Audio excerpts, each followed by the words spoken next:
guys, ngayon po ay mag-haul po tayo ng aking pinamili sa Friendship. Tamis. Ito po mga mabenta dito sa akin store, yung cola, tapos ito yung uod. Ito yung bago. Ano pala ito? Pochi. Ito mga tatsarya, dalawang plastic na lucheria. Ito mga noodles po ang laman. May ganito. Extreme ay 7 po ang benta ko. Ito ay 16. Ito pong ganito ay 8 na po ang price. Energen ay 9. Ito po ay 38. Ito po ay 23. Ito pong home chicken ay tag 10. Ito pong kape ay, lahat po ng kape ay tig 14. Ito naman po ay 24. Ang noodles naman po ay 10. Ang meatloaf po ay tig 24. 27. Ito naman po ay tig 13. Bear brand. Sa mga chichirya, 4-5 piso po yung ganito. Ito naman po ay 2-5 piso.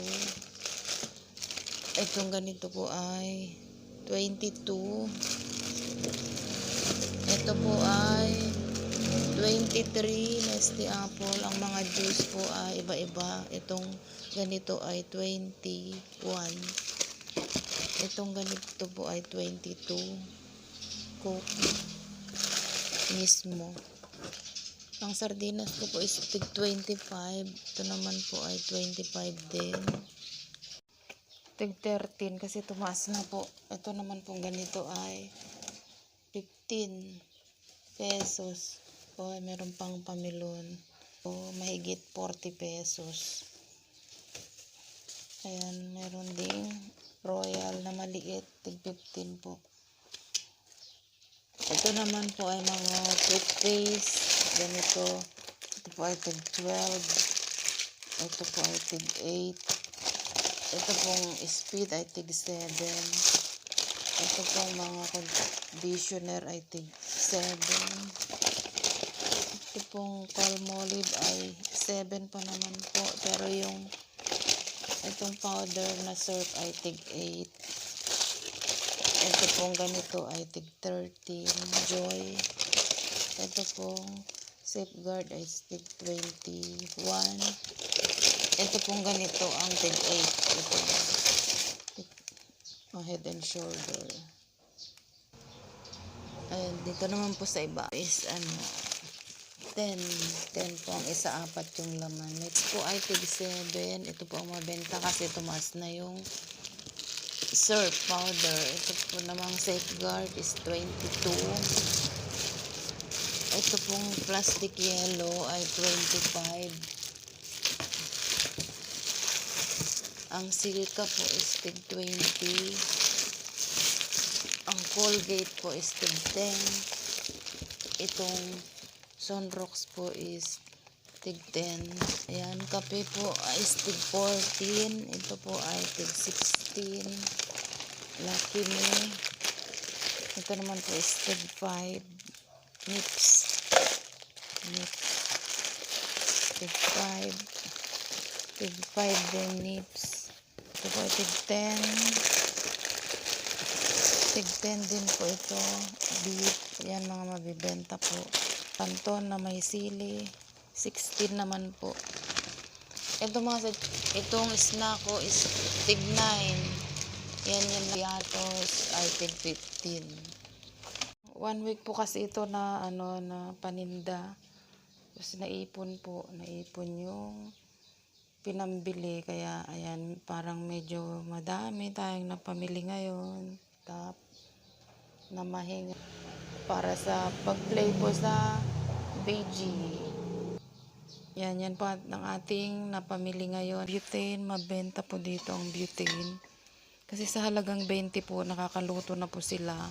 Kumpara dun sa kung bibitaw ka ng 900 yung gasol na malaki, yung tangke. Eh kung dito po, 20 lang makakaluto na sila. Ayan, ganito po yung lagayan ko. Medyo talagang nagkaubusan po yata. Yan, baka bakante na po dito. Oh. Saka, dyan, mga 1 week po yata yun na hindi ako na malengke, medyo nagkanda, baka bakante naman pong aking lagayan. Ayan, ito pa po yung iba pang pala. Ito, yung ganito po ay tig 10. Kaya mabenta po yung mga ganito. Ganito po is Eden ay tig 18. Ayan, mga tig 8 po yung mga ganyan. Ayan, tig 10 din po ito. Ayan, ito naman po 3 pesos, 2 piraso. Ayan, tig 18 po. Ito din po 3 pesos, 2 piraso. Piso pa rin po mga candy. Ayan, ice gem. Gustong gusto po dito sa ating store. Tig 7. Ito po, bagong fruit item, tig 5. Ayan, ito rin po mabenta. Si Super Teens na milk, tig 7 po, ganyan. Tapos, chocolate na teens, yan mga mabibenta, tig 7 po. Ang benta ko, ito rin po, tig 7 pa rin. Ito naman pong ganito is tig 9. Ito naman pong donut is tig 11.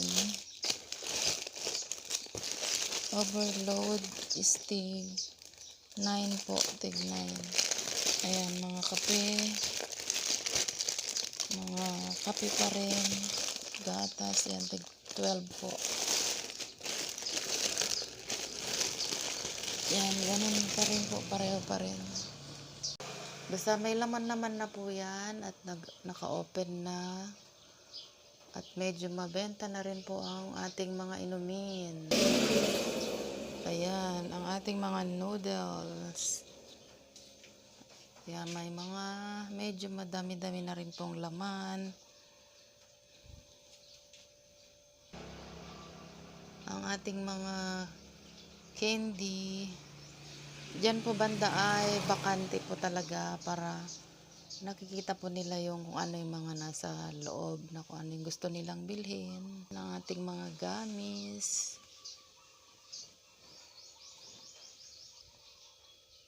Ayan, nagkalaman na rin po yung ating anong tawag dito, estante. May mga laman na rin po.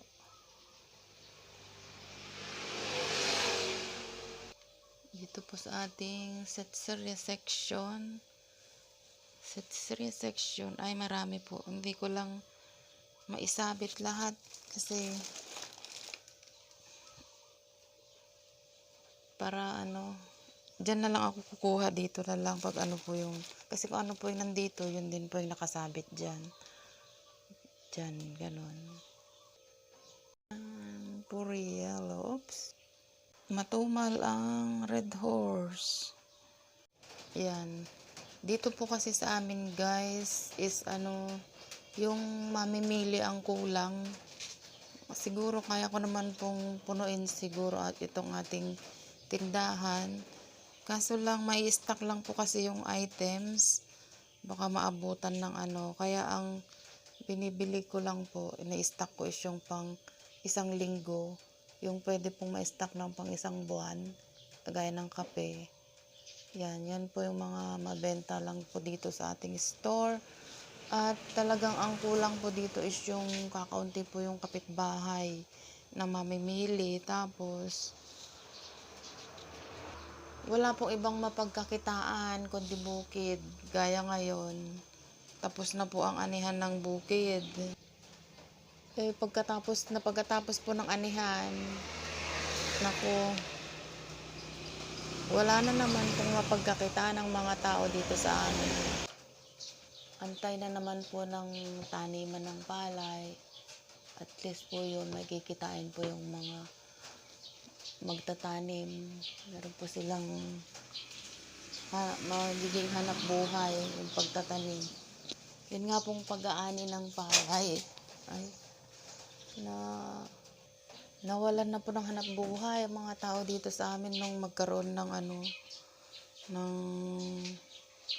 reaper, yung malaking yun po ang disadvantage. At ang advantage naman is yung madali na lang yung pag-aani ng palay. Isang hektarya, siguro kalahating araw lang, naani na siya agad. Ang disadvantage nga naman, nawalan po ng hanap buhay ang mga tao dito sa amin. Kaya, ang hirap po na ang hirap din na magtindahan. Dahil syempre ibabudget mo yung pang isang linggo na pamalengke. Yan, ang laki po ng syempre malaki din po yun, pang isang linggo na paninda. Kasi kung araw-araw po ako mamalengke, mapupunta naman po sa pamasahe. Tapos yung nag-uupa pa, kung ako na mamalengke, nag-uupa po ako ng tao na magtitinda po dito. O kaya hindi po pwede yung araw-araw po na umaalis ako, mamalengke. Kasi mapupunta lang din po sa uupahan kong tao, yung ating papamalengke. Ay, ganun po, tiis-tiis lang para may pambili sa pang araw-araw, makatawid. Dahil bihira lang ang nagmemeryenda na mga bata na lang, mga anak na lang nila na hindi nila mapigilan. Yan, kung magkakaroon lang po siguro ng hanap buhay ang mga tao dito sa amin, yun,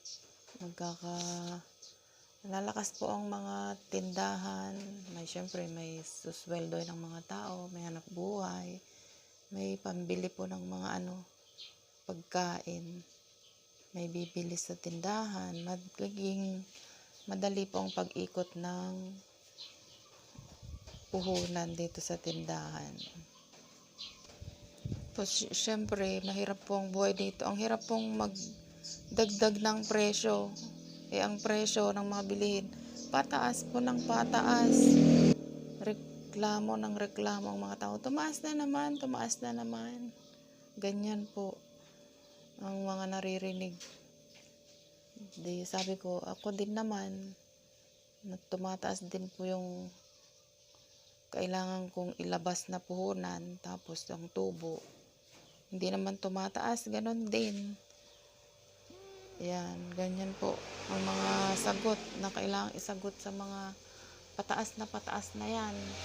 Dahil, paano nga ba ang gagawin sa mga presyo na to? Bakit nga ba pataas ng pataas? Diyos ko po, ano na lang ang gagawin ng mga tao? Wala namang hanap buhay, pataas pa rin ang pataas ang mga presyo. Diyos ko po. Ayan, thank you po guys sa inyong panonood, pagtsatsaga sa aking video. Sana'y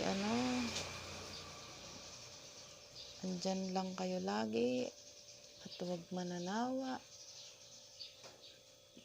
sa aking mga pag-update dito sa ating small store. Bye bye po.